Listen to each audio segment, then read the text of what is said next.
How about all the testimonials? Thank you for sharing with us.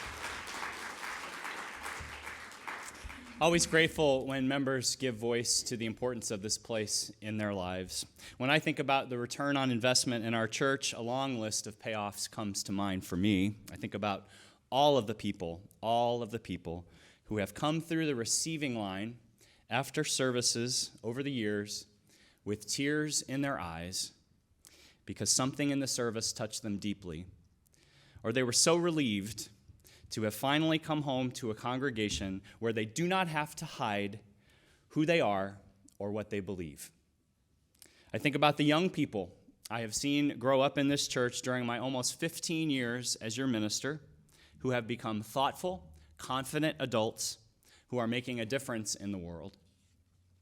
I think about all the young people and adults who are here today who are benefiting from our approach to religious education, especially our OWL programs, our Whole Lives Human Sexuality curriculum, that empower them with a holistically healthy understanding of their very humanness.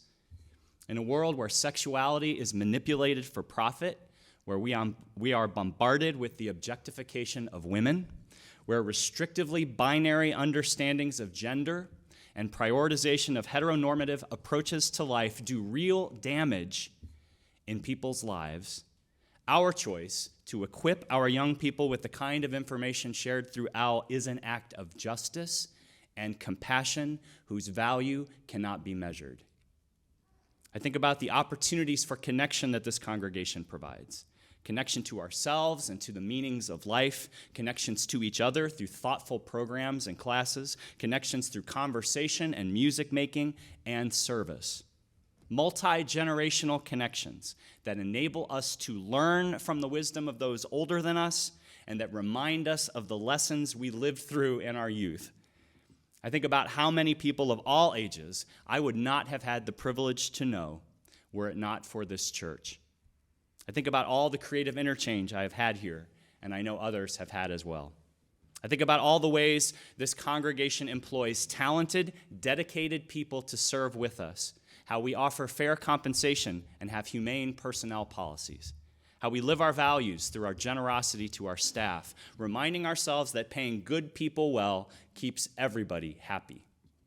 I think about the generosity that so many of you have shown to this congregation, how I have learned how to be more generous myself through your loving examples of selfless giving.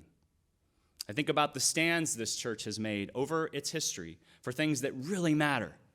Things like women's suffrage, civil rights, LGBT rights, marriage equality, access to mental health services and health care, death with dignity, environmental justice, restorative justice, and now Black Lives Matter.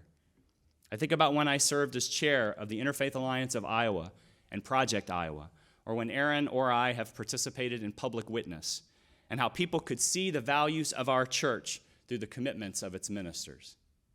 I think of when in 2007 I had the great privilege to officiate the first legally recognized same-sex marriage in Iowa history, not on my own, but as a minister of this church that has been standing up on behalf of LGBT rights at that time for more than 25 years. I think about the kinds of stands we might take in the days to come as we continue to expand our justice ministries and more often be the change we want to see in the world. I think of the partnerships we have been fostering. I think of how when Moan A. from Monsoon was here a few weeks ago to speak on behalf of her work with refugees, and she later shared that the kind of loving engagement and curiosity she experienced in our church among you was unlike what she typically gets to experience anywhere else in town. I think of all the amazing effort that has been shared on behalf of Days for Girls. I think of how we could help care for homeless families through Family Promise. I think of all the study and reflection and action that we have been pursuing on behalf of anti-racism and better understanding the realities and impacts of white supremacy on all of our lives. I think of the social justice empowerment workshop that's going to be held here at the end of the month, February 26th and 27th, an event that will help us discern the shape and structure of our justice ministries going forward. And everybody is invited to attend, no matter how active you have been up to now in our justice work. I have to tell you, you're going to love this. The sessions are facilitated by the Reverend Larry Pierce. Some of you will remember Larry. He was with us right before my last sabbatical to help us think about the future. And he's a great facilitator who will make the time together productive and fun. You won't want to miss it. And you can register after the service today. And I think of how in 1877, let's imagine Des Moines in 1877, 19 citizens of this city, unhappy with the pattern of conservative evangelism preached here, signed an agreement to form this church. I think of the dreams of those first 19 people.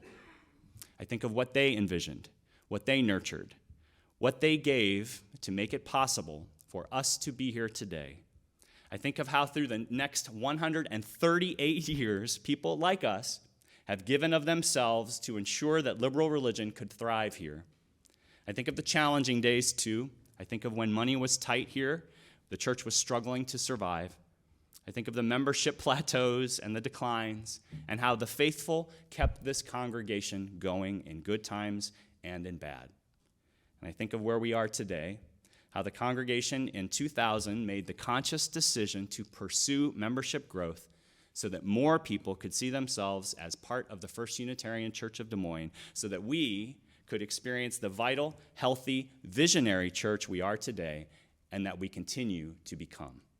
And I think of how in 2014 we made the decision to hire Reverend Aaron as our associate minister to help us usher in the next era of our life as a church.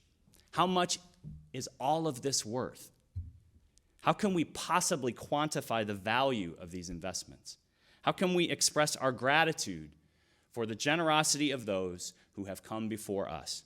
How can we show our faith for what we can still together become? We can continue to make our own investments. We can give generously, not just for us, but for those who will follow us, who will one day celebrate the choices that we make today. With your order of service, you should have received the brochure for our pledge drive, our budget drive. And in there, you will see that we are seeking a 12% increase overall in our pledges to continue our progress. You will find a fair share giving guide here at the bottom that will help you perhaps discern what a fair share pledge might be for your family. And you will see on the back how we currently allocate your generous gifts. But what you won't see in this brochure is what I most want you to know, and that is the true value of your investment. On the walls around you, you can't really see behind you, but on your way out the door today, I want you to take a look.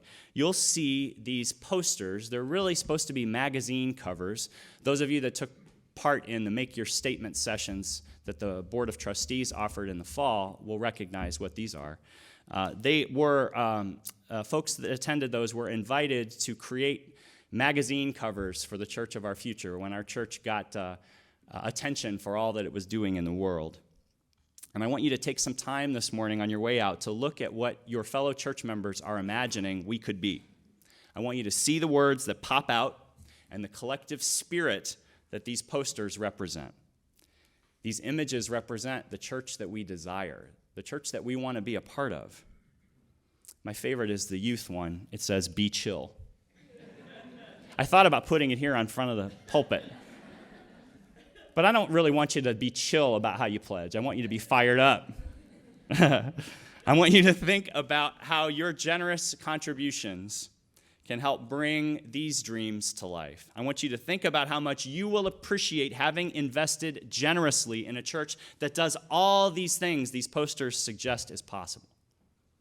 And whether today or at one of the small group sessions or one-to-one meetings later this month, I encourage you to offer this church a pledge that stretches you, that is perhaps more than you ever imagined you would give to this place.